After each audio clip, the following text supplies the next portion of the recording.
Bonjour à toutes et tous. Je me présente Laurence, responsable du bureau d'accueil de Rive-du-Plage. Je vous souhaite la bienvenue, que ce soit au sein de l'équipe de Destination Île-de-Ré ou celle de la structure où vous allez travailler. Et vous remercie par avance pour le renfort que vous allez nous apporter pendant cette saison touristique.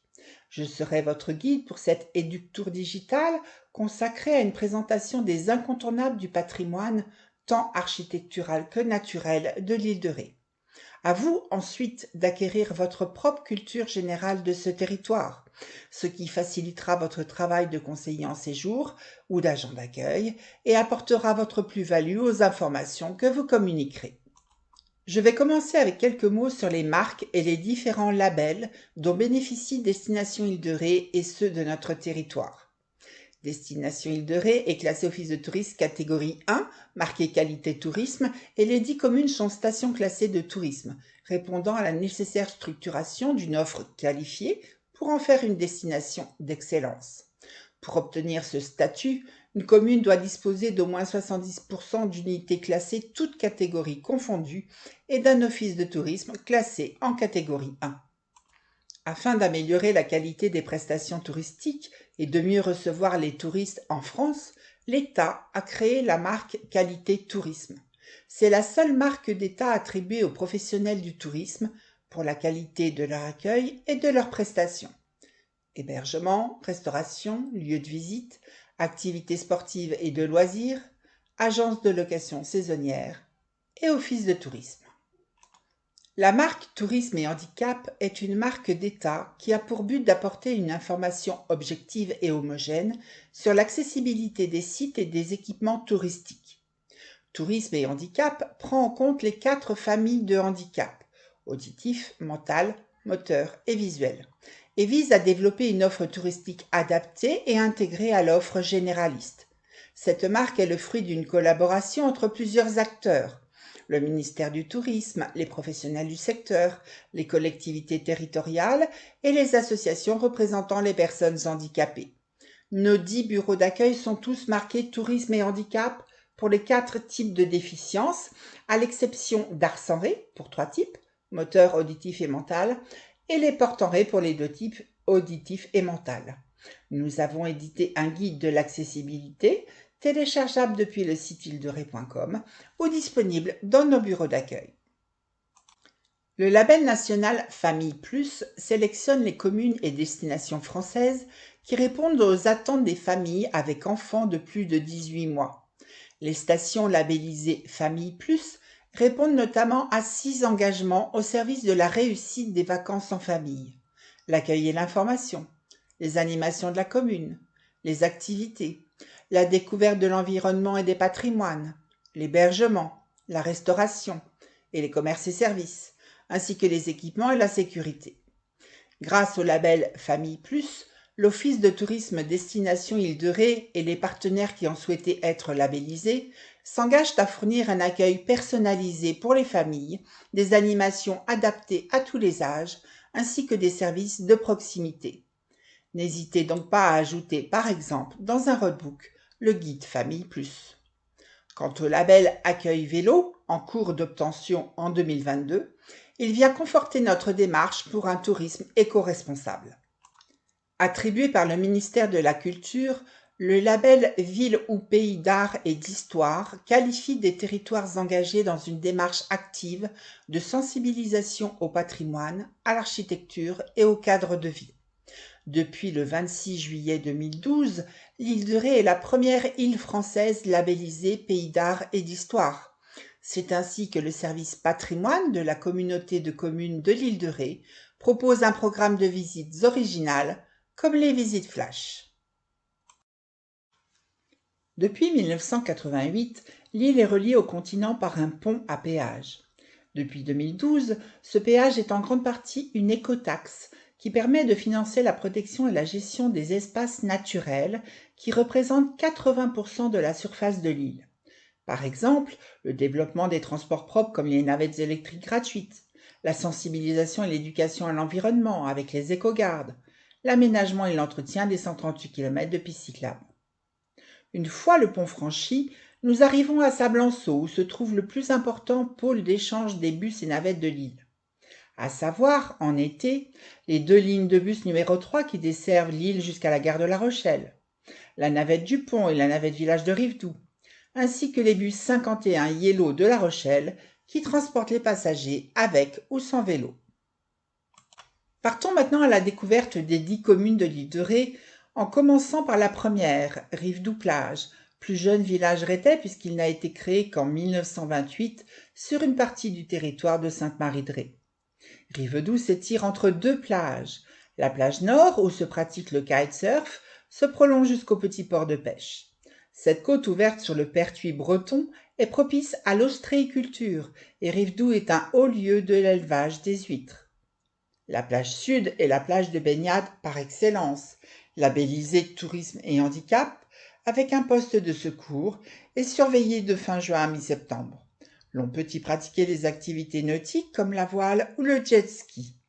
À son extrémité, située en mer à 1200 mètres, l'on aperçoit le phare de Chauveau construit entre 1839 et 1842 d'une hauteur de 30 mètres et automatisé depuis 1968. Il est entouré d'un plateau rocheux envahi par les pêcheurs à pied en période de grande marée.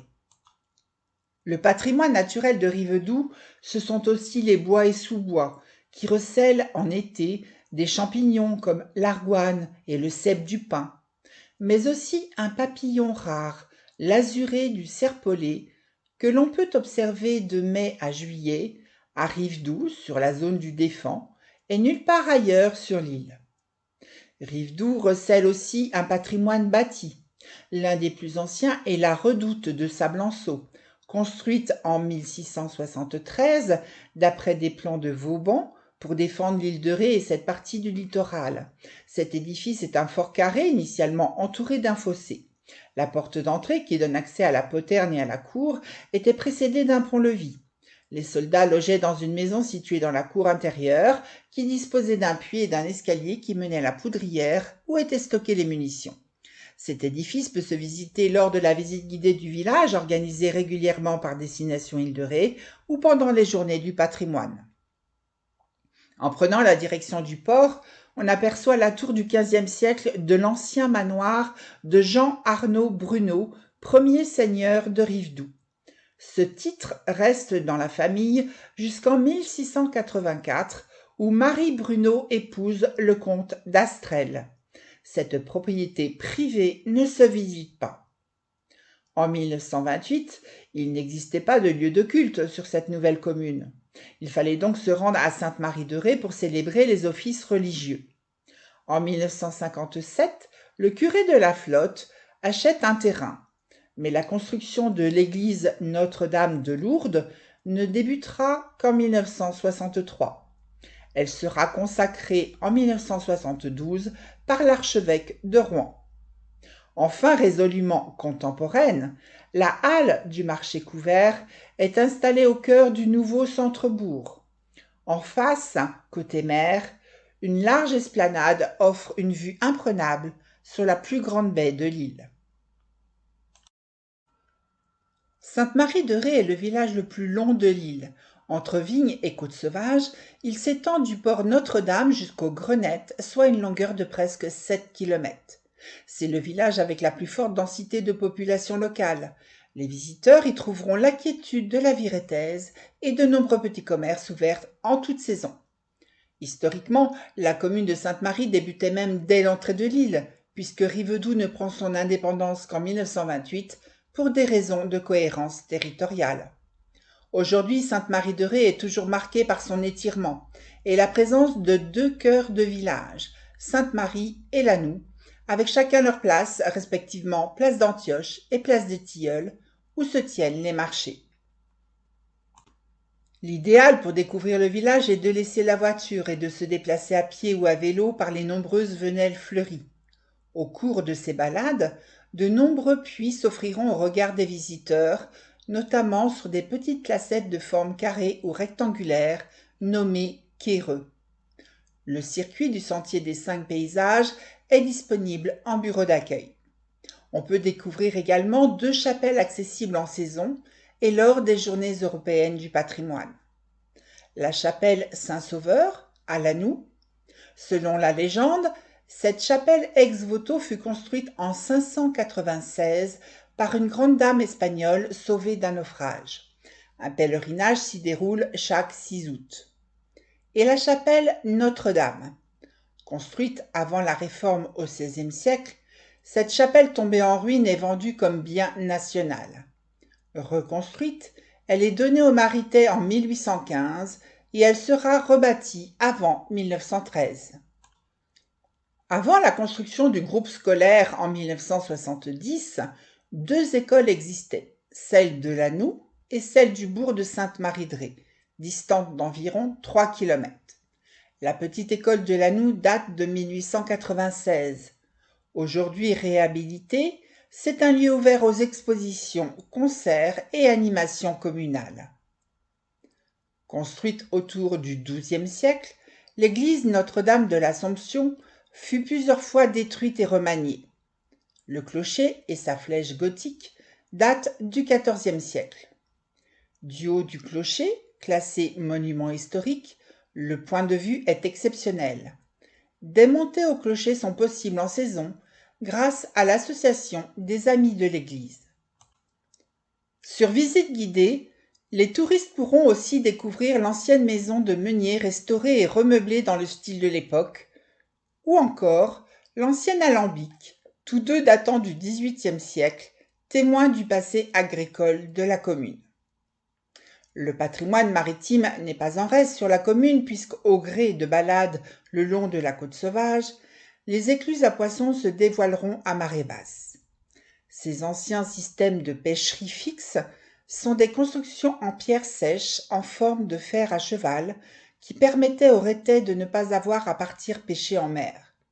Sur les 140 existantes au XIXe siècle, il n'en reste plus que 14, dont 8 se trouvent sur les côtes de Sainte-Marie-de-Ré. L'association Adépire propose régulièrement des visites guidées. Les amoureux de la nature pourront se rendre à l'Ancre maritaise, espace dédié à la diversité du patrimoine naturel maritais et rétais, et pourront également profiter des plages sauvages de la commune, dont une offre une baignade surveillée en saison, la plage de Montamer. Les plus sportifs se rendront aux Grenettes pour sortir bodyboard ou planche de surf sur l'un des spots les plus fréquentés de l'île. Prenons la direction de la Flotte, classé plus beau village de France depuis août 1988. Pour découvrir la Flotte, il faut prendre le temps de rentrer à pied dans le cœur du village et d'aller flâner dans ces petites ruelles étroites et fleuries, typiques de l'île de Ré. La Flotte fait également partie des villages de pierres et d'eau depuis 2011. C'est un label qui demande une alliance entre un patrimoine architectural remarquable, avec la place du marché, l'église, l'abbaye, le fort-Lapré, et l'eau, puisque nous sommes situés en face du Pertuis breton. Premier endroit incontournable à la Flotte, c'est le port. Il a été aménagé en 1765 par Gabriel Sénac de Meillan, intendant de La Rochelle, qui l'a fait approfondir et a fait construire ses quais en pierre. Il fut successivement port de commerce pour le vin et le sel, puis port de pêche, et également port d'escale pour les bateaux à vapeur, qui assuraient la liaison avec le continent à partir de la deuxième moitié du XIXe siècle jusqu'à l'arrivée du bac. Il accueille aujourd'hui de nombreux bateaux de plaisance, mais aussi, spécificité à la flotte, une dizaine de vieux gréements, qui sont d'anciens voiliers de pêche datant du début du XXe siècle, et dont certains sont classés au titre des monuments historiques. Ce port est très caractéristique, avec sa jetée de 200 mètres en forme d'arrondi et son phare haut de 9 mètres. C'est un lieu très animé toute l'année, avec ses bars, ses restaurants, ses terrasses.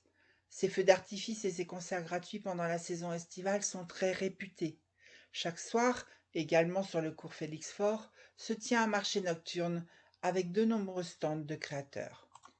Des balades en catamaran sont proposées au départ du port de la Flotte, et une école de voile est également présente à la base nautique, proposant de nombreuses activités, planche à voile, paddle, cours de natation, stages pour enfants ou adultes. Même si la Flotte n'est pas réputée pour sa plage, nous avons juste de l'autre côté du port la plage de l'Arnero, qui est une petite plage familiale, pas toujours accessible en fonction des horaires et coefficients de marée. Elle est surveillée en juillet et août et accessible aux personnes en situation de handicap avec mise à disposition de fauteuils hippocampes. Le musée du Platin est l'écomusée du village. Situé dans une ancienne distillerie, il présente des collections sur les traditions, les coutumes, l'histoire du commerce dans l'île, les liaisons maritimes avec le continent et également des expositions temporaires. Association très dynamique qui propose aussi de nombreuses animations à destination des enfants ou des familles. Ateliers créatifs, rallyes dans le village, visites guidées de l'abbaye, découverte de l'ostréiculture ou initiation à la pêche à pied. Le marché très réputé est le plus atypique de l'île de Ré. Il est d'inspiration médiévale, mais date de 1805. C'est grâce à cette place et ses ruelles que la flotte est classée parmi les plus beaux villages de France. C'est donc une étape incontournable lors d'une visite à la flotte. Le marché a lieu tous les matins, toute l'année. Datée du XVe siècle, l'église Sainte-Catherine d'Alexandrie a été dévastée à de nombreuses reprises et a donc subi de nombreuses transformations suite aux guerres de religion. Au XVIIIe siècle, elle a été agrandie et son clocher a été rehaussé. Sa façade actuelle date de 1818. Ses particularités, elle abrite une grosse cloche dorée offerte par Richelieu aux paroissiens en 1632. Nommé Armand-Jean, en l'honneur du cardinal, on peut l'admirer à l'entrée de l'église. 2 ex-voto et tous ses vitraux sont classés au titre des monuments historiques. L'abbaye des Châteliers, achevée en 1156 dans la tradition romane, est le plus ancien édifice religieux de l'île. Elle était à l'origine occupée par les moines cisterciens, qui ont amené la culture de la vigne dans l'île. Elle fut touchée par plusieurs incendies et destructions durant les guerres de Cent Ans et de religion. Classée au titre des monuments historiques en octobre 1990, elle est en accès libre, mais possibilité aussi de visite guidée sur inscription auprès du musée du Platin. Le fort Laprée, en forme d'étoile à 4 branches, est le plus ancien ouvrage militaire conservé de l'île de Ré. Construit en 1626, sous le règne de Louis XIII, dans une logique de reconquête de l'île et de La Rochelle, alors sous domination protestante. La construction ne prendra qu'une année. Elle utilise les pierres de l'abbaye des Châteliers, détruites 2 ans plus tôt, et des pierres issues des carrières de Crasane. En juillet 1627, une flotte anglaise sous le commandement du duc de Buckingham arrive face à l'île de Ré, en soutien aux protestants de La Rochelle. Le marquis de Toiras, gouverneur militaire de l'île, prend le parti de se retirer avec ses hommes dans la citadelle de Saint-Martin. Commence alors le siège de Saint-Martin qui va durer plusieurs mois. Le fort Laprée permit en octobre 1627 le débarquement nocturne des secours et de prendre les Anglais à revers et de les chasser de l'île. Le fort fut réaménagé à plusieurs reprises au cours du XVIIe siècle, notamment par Vauban, et fut rapidement abandonné au siècle suivant au profit de la citadelle de Saint-Martin. Au moment de la construction du mur de l'Atlantique, il sera occupé par l'armée allemande.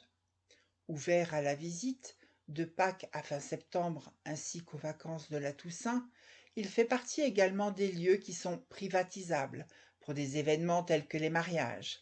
Il est donc très souvent fermé le week-end. Terminons par une très belle promenade en partant du côté de la plage avec 4 km de sentier littoral jusqu'au fort Laprée. Et de l'autre côté, 5 km pour rejoindre le port de Saint-Martin, en passant par la zone ostréicole du Préau et les cabanes pour la dégustation des huîtres. Au cœur de l'île, le Bois-Plagenré est un village familial, célèbre pour son grand marché estival quotidien. Une foule de personnes curieuses et intéressées par la multitude de produits l'anime en permanence. Labellisé village étoilé, le Bois-Plagenré, une des premières stations balnéaires de l'île de Ré, est aussi labellisé pour sa qualité des eaux de baignade. Du pas des Gouillots au Petit Sergent, 6 km de plages de sable fin bordent le littoral. Et en retrait derrière les dunes, de nombreux espaces naturels, des massifs boisés de pins, chênes verts tamarins, ainsi que des vignes, complètent ce paysage insulaire exceptionnel. Au XVe siècle, le village est déjà assez important mais ne dispose pas de paroisse, car il est rattaché à Saint-Martin-de-Ré. L'église Notre-Dame de tous les Saints a connu plusieurs vocables, comme par exemple Notre-Dame du Bois. L'édifice actuel a été construit en 1832, dans le sens contraire de l'église primitive, plus petite.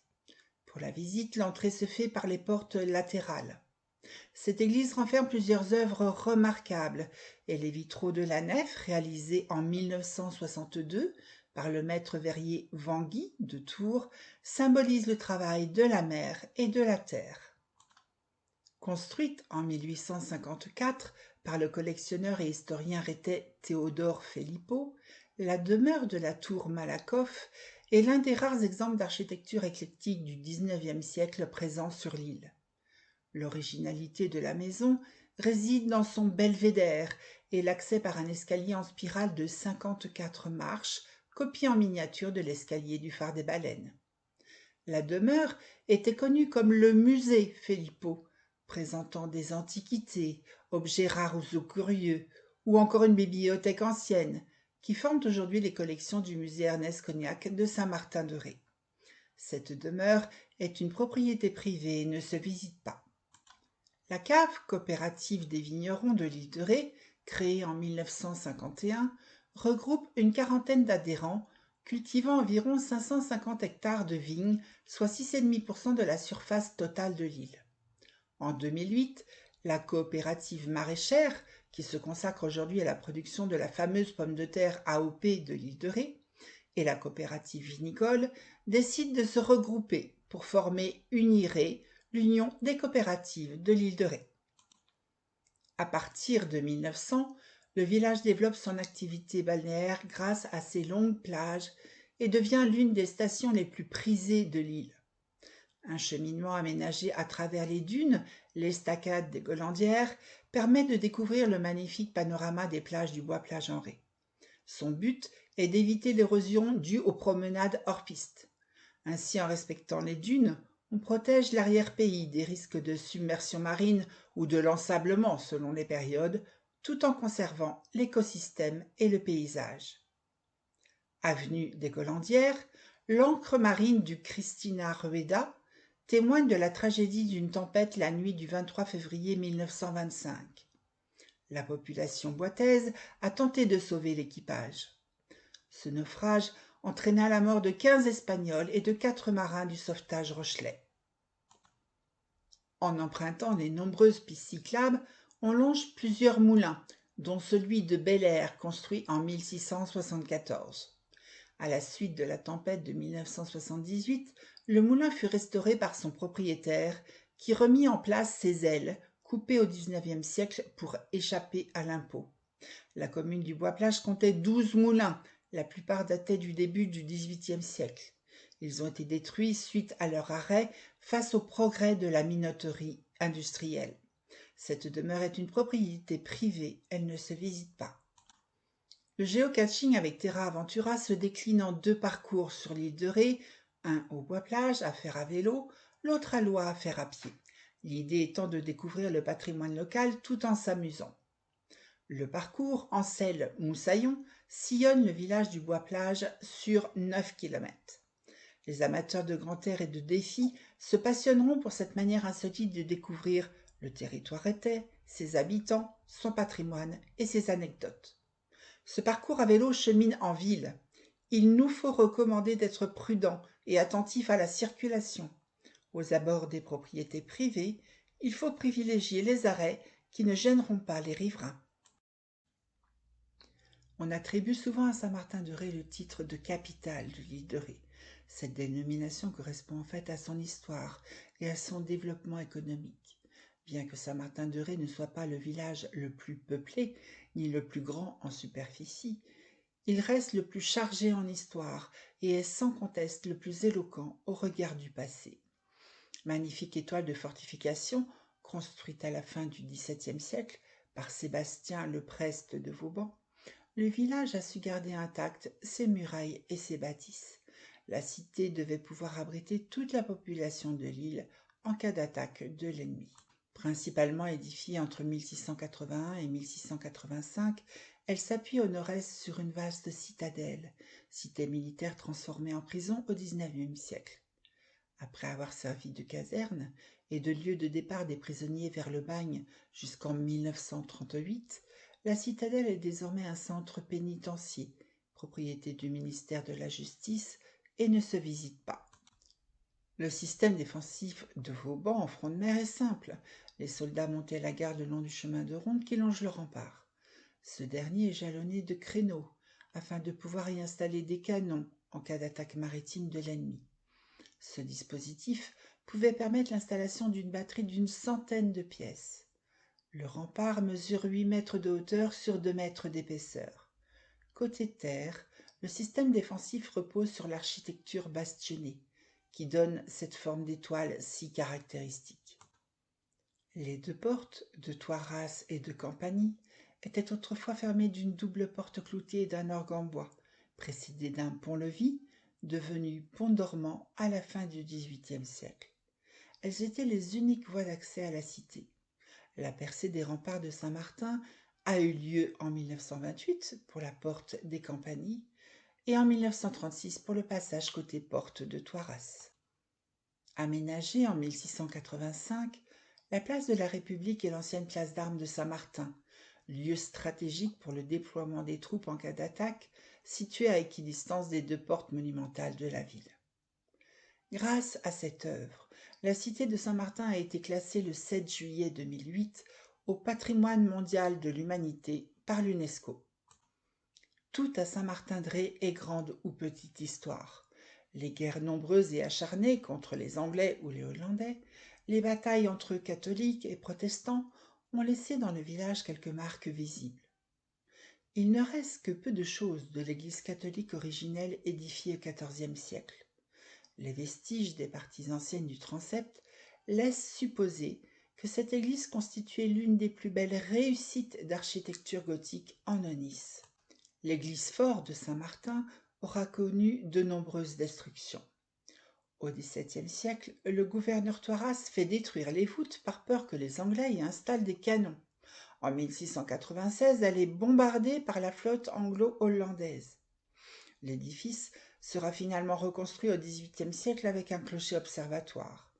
Et au XIXe, les travaux se consacrent à l'embellissement intérieur, avec notamment la mise en place des vitraux.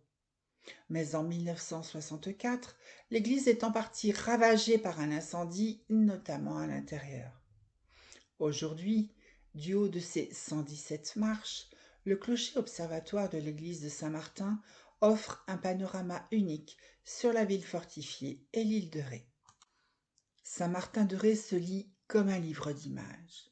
La citadelle qui vit passer les prisonniers en partance pour le bagne, les belles demeures d'armateurs, négociants ou marchands de sel et de vin, comme la maison à colombages de la vinaterie, la baronnie, la tour des Gabarets, ou bien encore l'hôtel de Clergeotte, de style Renaissance, qui abrite désormais le musée Ernest Cognac, labellisé Musée de France, qui nous propose des expositions permanentes et temporaires d'art et d'histoire de l'île de Ré.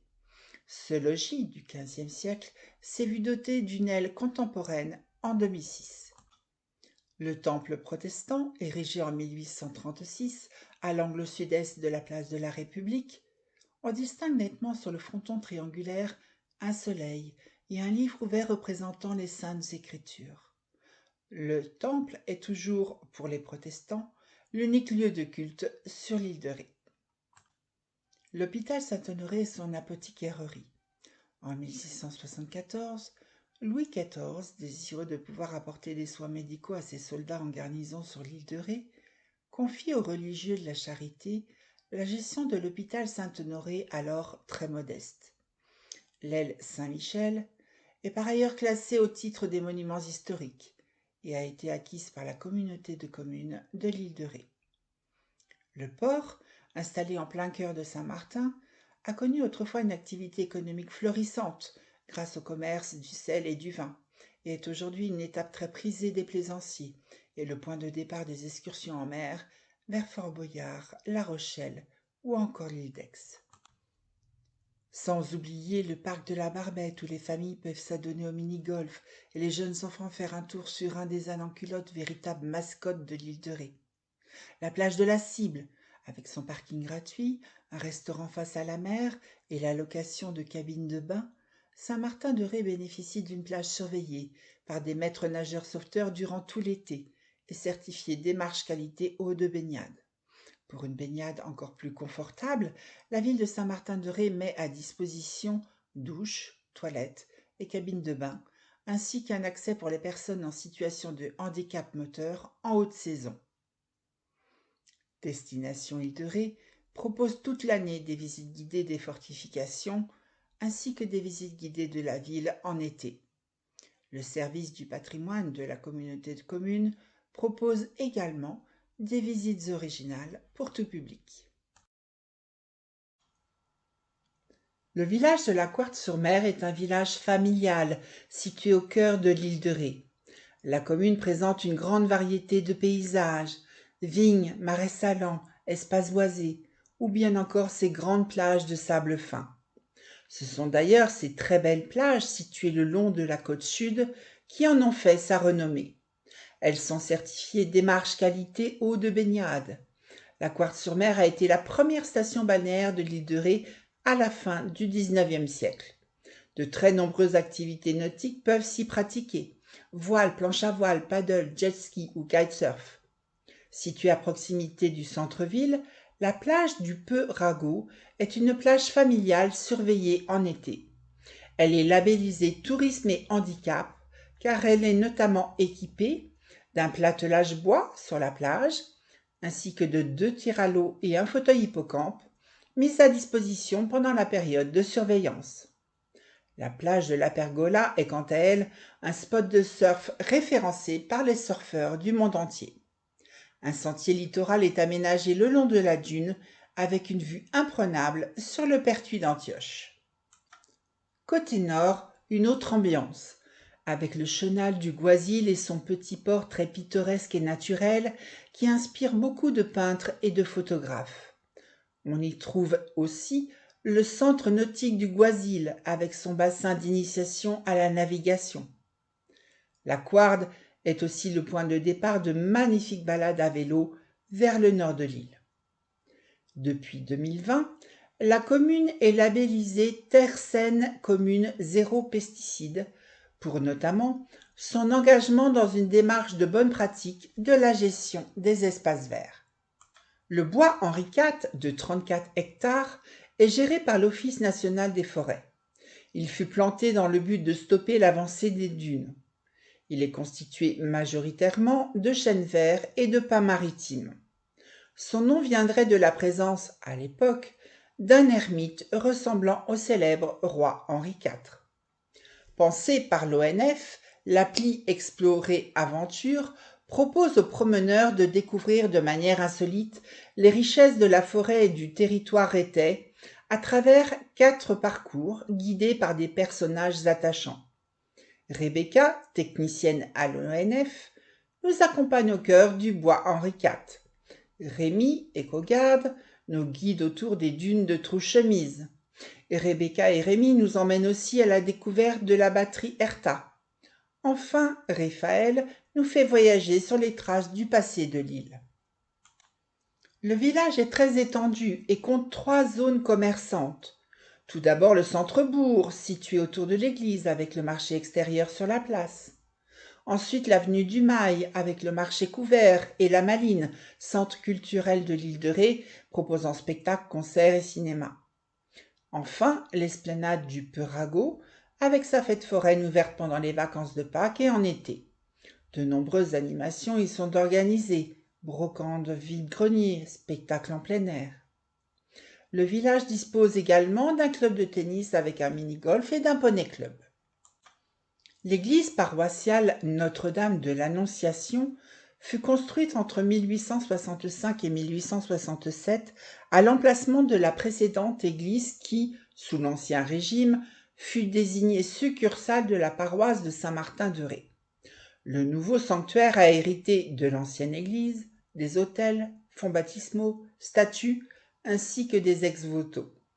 Elle se distingue par l'épigraphe République française, liberté, égalité, fraternité, gravée dans la pierre au-dessus du porche. Adossé à l'église, le kiosque à musique a été construit en 1885 et a été restauré pour la dernière fois en 2017. Son socle de briques, surmonté d'une structure en bois, donne une note poétique à ce modeste édifice auquel sont attachés les Couardais. Il s'agit du dernier kiosque à musique sur l'île de Ré. Il accueille toujours des concerts en saison. Inauguré en 1922, le square Roger Bonin et le monument aux morts ont été respectivement réaménagés et restaurés en 2018 à l'occasion du centenaire de la fin de la Première Guerre mondiale. Le monument aux morts est atypique, car il représente un aigle terrassé, l'aigle impérial germanique vaincu par les poilus. Une très belle sculpture en bronze dès mai-octobre.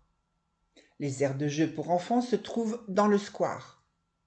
Enfin, sur la route de Saint-Martin-de-Ré, le four à chaux de la Couarde, construit dans les années 1840, est l'un des derniers vestiges de cette activité pourtant très importante sur l'île de Ré au XIXe siècle. La partie dédiée au fourneau est reconnaissable par sa grande cheminée conique. Le principe de fonctionnement consiste à charger la cuve de pierre calcaire et de charbon pour ensuite cuire ces matériaux et en extraire la chaux vive, ensuite refroidie. Sur l'île de Ré, la chaux sera particulièrement utilisée à partir du XIXe siècle pour enduire les maisons, notamment dans un souci d'hygiène après l'épidémie de choléra de 1834. Poursuivons maintenant notre balade vers le nord de l'île. Le territoire de la commune de Loie a longtemps formé à lui seul une île. D'une superficie de 6,5 km, Loie est aujourd'hui une presqu'île rattachée au reste de l'île par de vastes marais salants et par le pont du Fenot. Du côté du Fier d'Ars, aussi bien que du côté de la rade de Saint-Martin, sont implantés des parcs ostréicoles en assez grand nombre. Il est important de retenir que seulement 13% du territoire de Loie est constructible. Ainsi, si la physionomie de Loie a bien entendu évolué dans le temps, elle atteint aujourd'hui les limites de son expansion. La population annuelle actuelle tourne autour des 750 habitants, mais peut atteindre des sommets en saison, avec parfois jusqu'à 5000 personnes sur la presqu'île. Parmi les sites majeurs de Loie, le port et son moulin à marée. Leur particularité est d'avoir gardé un caractère authentique. Ici, presque rien n'a changé depuis un siècle. Le port est également l'arrivée de la piste cyclable, grâce à une délicate passerelle en bois. En venant de la Couarde et de Saint-Martin, la piste borde la mer, les vignes, puis les marais. Le port est d'ailleurs un point de vue stratégique des feux du 14 juillet. Le moulin à marée est le seul de l'île dont il subsiste le vestige le plus important et qui ait conservé extérieurement son caractère, bien que le bâtiment à cheval sur l'arcade ait été allongé. Dédié, lors de sa construction, au concassage des grains de blé ou d'orge, il est reconverti en laverie de sel vers 1820. La production et le commerce du sel furent en effet la principale activité de Loie jusqu'au XIXe siècle. Au XIXe siècle, il y a 1550 hectares de marais salants en activité, soit 18% de la surface de l'île de Ré. Aujourd'hui, environ 500 hectares sont exploités. C'est alors l'apogée de la production salicole qui atteint plus de 30 000 tonnes par an et qui assure une grande part de la richesse de l'île.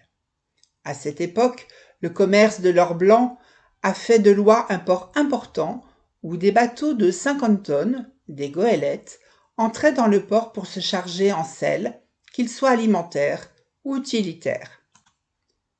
Le fort du Groin a été construit en 1742 et, comme de nombreux bâtiments défensifs de l'époque, a été désarmé après 1814 pour être reconstruit et réarmé en 1860 selon des plans réalisés par Vauban, stratège militaire de Louis XIV. C'était un fort d'observation construit pour ne rien manquer des mouvements de bateaux dans les pertuis. Il est aujourd'hui une propriété privée qui ne se visite pas. Situé entre le centre de l'Oie et la pointe du Groin, le village artisanal est l'un des hauts lieux d'activité de l'île de Ré toute l'année. Vous y trouverez des artisans, des artistes et producteurs qui ouvrent leurs portes pour des visites et ou des ateliers, ainsi que le tennis club et ses terrains en terre battue et quick en intérieur et extérieur. La date exacte de construction de l'église Sainte-Catherine n'est pas connue. Elle fut mentionnée pour la première fois en 1379. En 1830, trop petite pour accueillir l'ensemble des villageois, elle fut reconstruite et agrandie. Rappelons-nous qu'à cette période, l'Oie comptait environ 1400 habitants. La place rougeoyante de l'église, qui fait aujourd'hui le bonheur des joueurs de boules, était avant 1819 un cimetière. La réorientation de l'église donna lieu au déplacement du cimetière, qui à l'origine entourait l'église. Après cette date, des terrains ont été acquis pour permettre son extension vers le nord. On peut remarquer l'inscription « Liberté, égalité, fraternité » sur le fronton de l'église. À l'écomusée des Marais Salants, vous partez en compagnie d'un guide à la découverte d'un véritable marais salant. Vous y découvrirez, suivant la saison, la préparation du marais, la récolte du sel, mais aussi la flore et la faune caractéristiques des marais rhétais. Enfin, une spécificité sur la commune de l'Oie, le parcours Terra Aventura Ré une note mystère. Le géocaching avec Terra Aventura se décline en 2 parcours sur l'île de Ré, un ou à plage à faire à vélo, l'autre à l'Oie à faire à pied. L'idée étant de découvrir le patrimoine local tout en s'amusant. Muni de l'appli gratuite, relevez les indices, résolvez les différentes énigmes pour afficher les coordonnées des étapes suivantes, jusqu'à parvenir à révéler l'emplacement de la cache, le trésor du parcours. De quoi s'amuser à plusieurs, en famille ou entre amis. À l'origine, environ 10 000 ans avant Jésus-Christ, Ré est un archipel composé de 4 îlots. Une grande île à l'est, les îles d'Ars et de l'Oie, et l'îlot des Portes. Les passages, auparavant recouverts par la mer, ont été progressivement comblés par des dépôts sédimentaires de sable, de galets, et par les endiguements de l'homme. L'îlot des Portes est relié à l'île d'Ars au milieu du Moyen Âge. Il faut attendre le XVe siècle pour qu'Ars soit soudé à la grande île de Ré, et le XIXe siècle pour que l'îlot de l'Oie soit raccordé aux 3 autres. La défense des côtes constitue depuis toujours la priorité des Rhétais. Pour éviter la séparation du territoire lors de fortes tempêtes et protéger les marais salants situés au-dessous du niveau de la mer, la zone du Martret, large de 70 mètres, a fait très tôt l'objet d'une attention particulière. La tempête Xynthia du 28 février 2010 a provoqué une brutale submersion marine qui a fortement endommagé la digue du Boutillon. Cette dernière a été complètement refaite. Longue de 716 mètres, elle a été conçue pour assurer la sécurité des biens et des personnes, mais aussi pour maintenir la continuité du cordon ombilical, seul accès reliant le nord et le sud de l'île. Arcenré bénéficie d'une ouverture sur les 2 pertuis. Les plages, situées côté pertuis d'Antioche, et le port qui donne accès au pertuis breton par la baie du Fier, large plan d'eau de 800 hectares à marée haute. Depuis 1982, Arcenré est classé plus beau village de France et a rejoint les villages de pierres et d'eau en 2011. L'église Saint-Étienne, classée au titre des monuments historiques, est avec l'abbaye des Châteliers le plus vieil édifice religieux de l'île. L'église primitive date du 7e siècle et a été agrandie au 13e. Le décor sculpté du portail d'entrée frappe par son originalité et rappelle les grands portails sculptés de Saintonge romane. L'ancienne tour carrée du XIe siècle a été surmontée au XVe d'un clocher octogonal et d'une élégante flèche gothique à crochet noir et blanc, culminant à plus de 40 mètres. Elle sert toujours d'amer et guide les bateaux vers l'entrée de la baie du Fier et le chenal d'accès au port. La maison du sénéchal, édifice unique en son genre sur l'île, est vraisemblablement datée du XVIe siècle. Repérable par ses tourelles d'angle en encorbellement, Elle présente un décor riche d'époque Renaissance.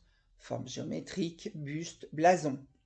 Le sénéchal était le représentant du roi. Il collectait l'impôt. Il était également chargé par le roi de faire régner l'ordre. Au XVIIIe siècle, le port d'Arcenré n'est qu'un havre d'échouage au fond d'un canal alimentant les salines.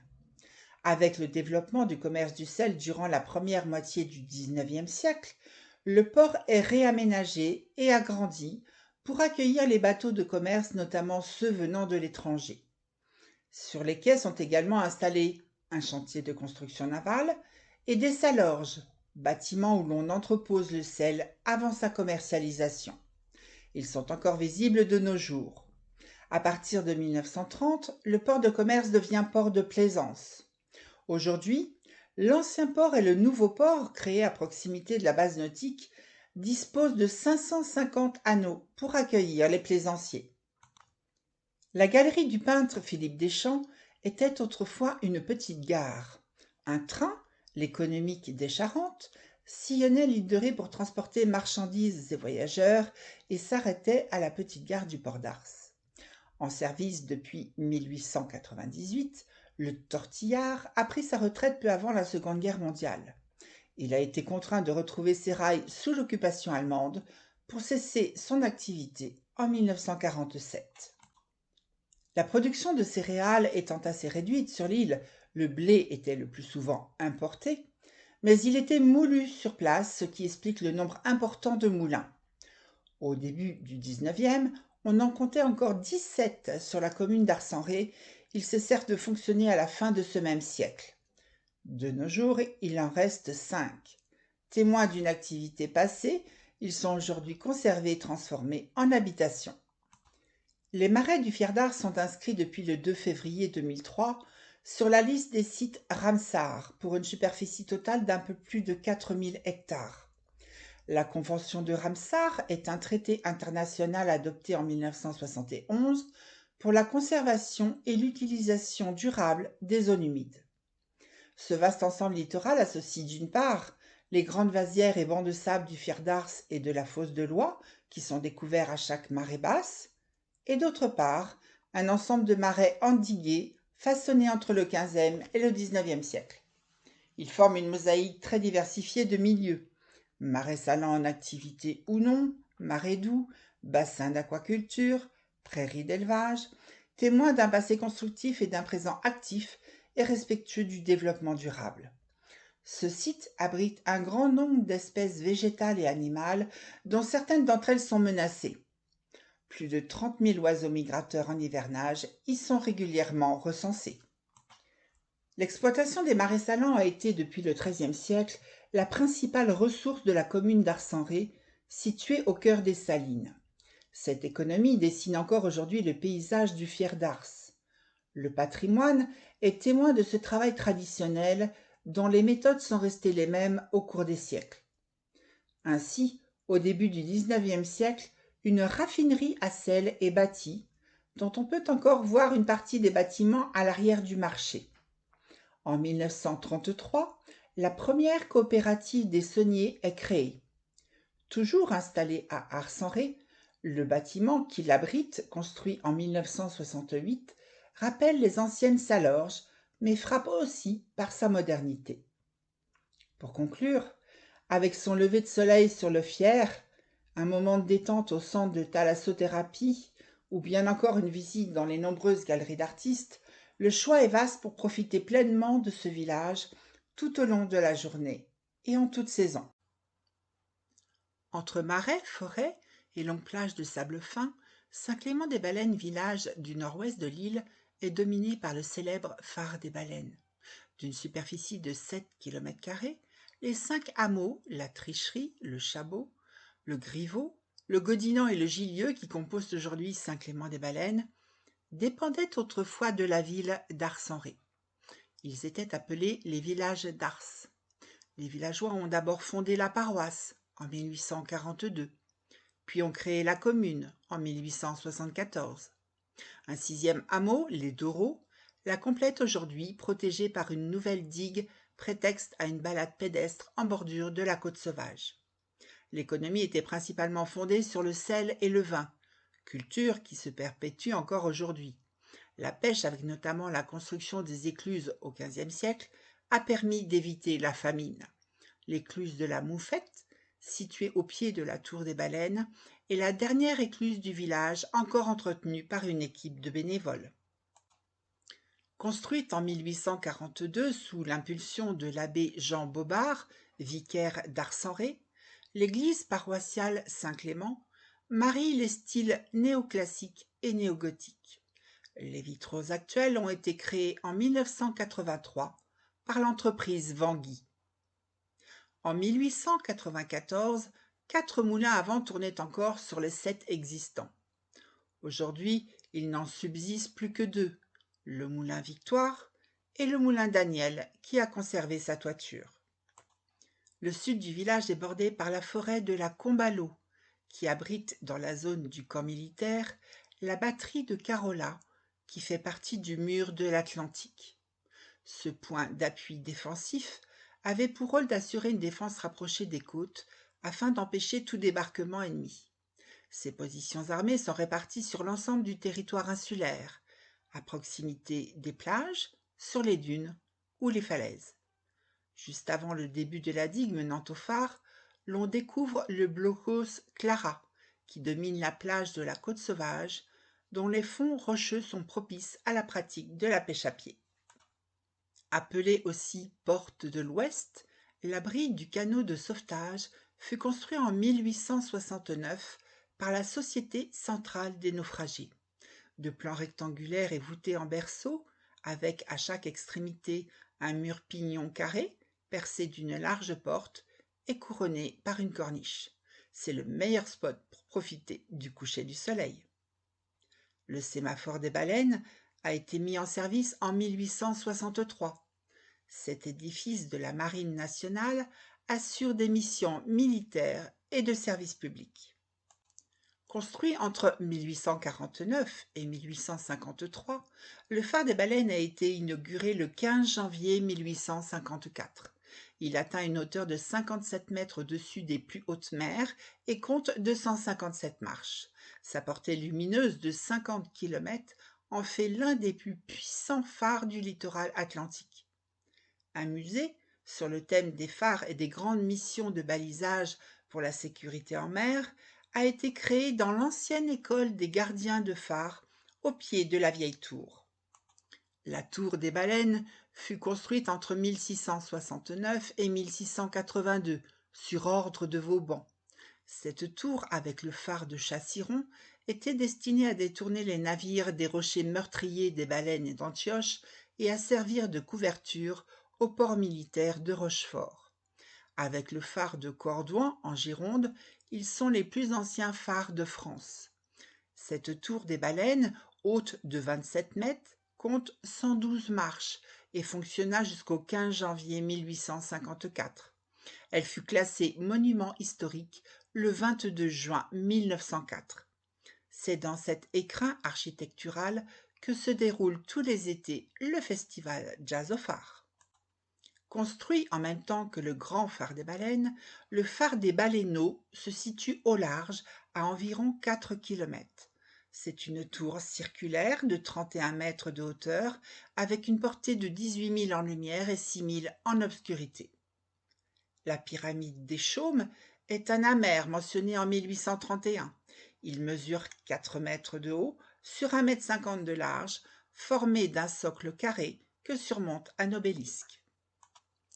L'une des plus belles plages de l'île de Ré, la plage de la Conche, certifiée pour la surveillance estivale permanente de sa qualité d'eau de baignade, est propice à la baignade et aux activités nautiques et en partie surveillée en été au pas de Zanuck. Une zone de mouillage organisée a été créée au milieu de la baie. Un fauteuil tire à l'eau est basé sur l'aire de loisirs à proximité de la plage de la Conche. Une fois par an, en début d'été, le centre de soins des mammifères marins de l'aquarium de La Rochelle y remet à l'eau des tortues marines. La plage de la Conche est bordée en partie par la forêt du Lisay. Elle a aussi servi de décor aux scènes de débarquement du film Le jour le plus long. En empruntant les pistes cyclables entre Ars-en-Ré, Saint-Clément-des-Baleines et les Portes-en-Ré, on découvre les marais salants. Espace naturel, véritable écrin pour la flore et la faune, avec la proximité de la réserve ornithologique, ce qui fait tout le charme de cette île, dont la nature est soigneusement préservée. Situé au bout de l'île de Ré, ce qui en fait sa particularité et son charme, le village des Portes-en-Ré se dévoile dans un cadre naturel, préservé et sauvage. La commune des Portes-en-Ré possède certaines des plus belles plages de l'île, comme la plage du Liset, surveillée en été, la plage du Grosjean avec le club de plage, la plage des enfants, ou celle de Trouchemise face au banc du Bûcheron qui se découvre à marée basse. Le banc du Bûcheron est une véritable attraction naturelle bien connue des plaisanciers. Cette langue de sable fin s'étire sur plus de 4,5 km et est un lieu de baignade prisé des familles pour la baignade des enfants et des amoureux de la glisse avec la pratique du kitesurf et de la planche à voile. Mais attention à la rapide remontée de la marée. Située au cœur des marais salants, la réserve naturelle de l'îlot des Niches est un véritable paradis de nature qui accueille tout au long de l'année des milliers d'oiseaux venant d'Europe, d'Afrique et d'Amérique du Nord. Échasses blanches, avocettes élégantes, aigrettes garzettes ou gorges bleues à miroir.